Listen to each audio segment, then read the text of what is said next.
Police की कार्रवाई को लेकर हिंदू संगठनों के कार्यकर्ताओं में पुलिस के खिलाफ भारी रोष पनप रहा है। इसी को लेकर पुलिस के खिलाफ अग्रवाल धर्मशाला में एक बैठक का आयोजन किया गया। इस बैठक में कार्यकर्ताओं ने पुलिस पर गंभीर आरोप लगाते हुए कहा कि पुलिस लव जिहाद के मामले में मामलों को रफादफा करने में अग्रणी रहती है। वहीं उन्होंने कुछ अधिकारियों की तबादले करने की बात भी कही। हिंदू संगठनों ने कहा कि इस मामले को लेकर वह जल्द ही हल्का विधायक से मिलेंगे व अगली रणनीति तैयार करेंगे। गौरतलब है कि हिंदू संगठनों ने सोमवार को कुछ मुस्लिम युवकों व हिंदू लड़कियों को लव जिहाद के मामले में पुलिस को सौंपा था, लेकिन पुलिस ने इस मामले को रफा दफा कर दिया।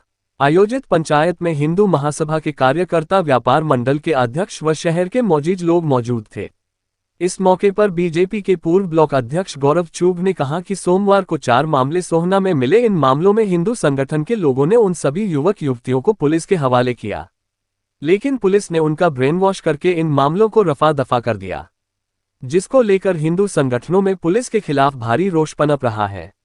इसी खिलाफत को लेकर बुधवार को अग्रवाल धर्मशाला में एक पंचायत का आयोजन किया गया।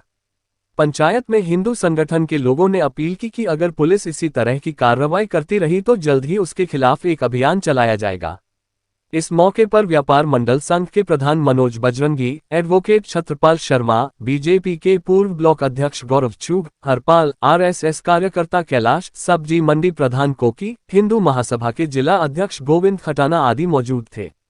नजर हरियाणा तक के लिए संजय राघव की रिपोर्ट। कल कोई लव जिहाद का कोई विषय था। हमारे यहाँ पे एक होटल है सोना में, बीकानेर के बराबर में, आदित्य के नाम से।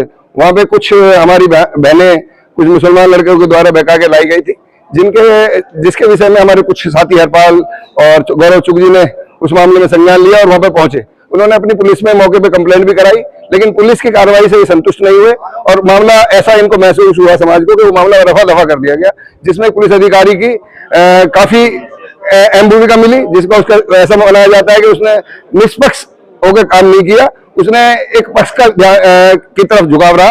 और उसके विषय में भी ये सारी बातें हमारी पंचायत में रखी जाएंगी, जो पूरे शहर समाज की एक बड़ी पंचायत होगी। क्या फैसला लिया गया इसमें? जो ओयो होटल है यहाँ आदित्य के नाम से बाईपास पर, तो इसमें कोई देह व्यापार का धंधा चल रहा है, जिसमें कोई एक बेटी जो है होटल से उठाई गई समाज की, तो और उसका यहाँ आने की सूचना प्राप्त इस तरह से कोई मुखबिरी लगी। और जब वहां जाकर पहुंच के देखा गया तो 3 अन्य जोड़े भी, जिसमें एक बेटी सोना की मिली है। इस प्रकार का इलीगल देह व्यापार का काम यहाँ चल रहा था इस होटल में, और ये मामला पूरी तरह से गलत है, जिसमें पुलिस की तरफ से अभी तक कोई संतुष्टिजनक जवाब हमें नहीं मिला है, जिसकी कार्रवाई के लिए हम सरकार में भी और प्रशासन में दोनों में बातचीत लगातार कर रहे हैं। पुलिस का क्या कहना है इस मामले में? पुलिस अभी तक संतुष्टिजनक जवाब देने की स्थिति में नहीं दिखाई दे रही है। ऐसे तो साहब भी नहीं है, एसीपी साहब से बात करने का प्रयास किया, उनसे बात भी अभी नहीं हो पाई है। और आरोपी ये कहा कि 3 से 4 संगठन हमारे मौजूद रहे थे आज, और 100, 125, 150 लोगों के यहाँ मौजूद रहे थे।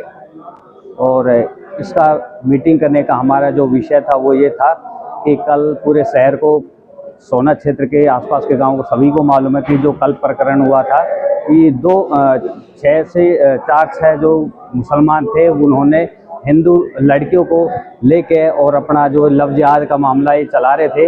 मुसलमानों का एक ही जो टारगेट है वो यही तो ये था कि हमारे जितने भी सोना क्षेत्र के गणमान्य लोग हैं इन सबको एकत्रित किया, और कल का जो मामला था, जो एक लव जिहाद को लेकर जो एक मुहिम चल रही थी, हमें सूचना मिली, वो जो बताया था कि 4 लड़के मुसलमान के थे, बाकी हमारी लड़कियां थी हमारी हिंदू की।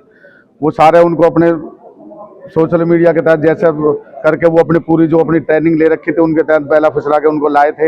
हमने रेड हैंडेड पुलिस को ले जाकर उनको पकड़वाया।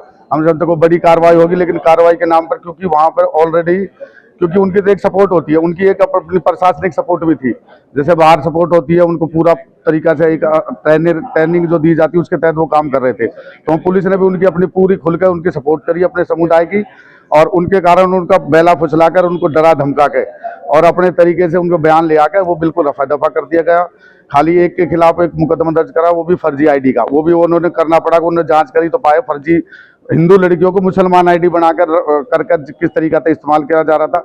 आज उसी बारे में सबको बुलाकर उससे अवगत कराया, बाकी भविष्य की रणनीति तय करी, आगामी रणनीति तय करी, करना क्या है।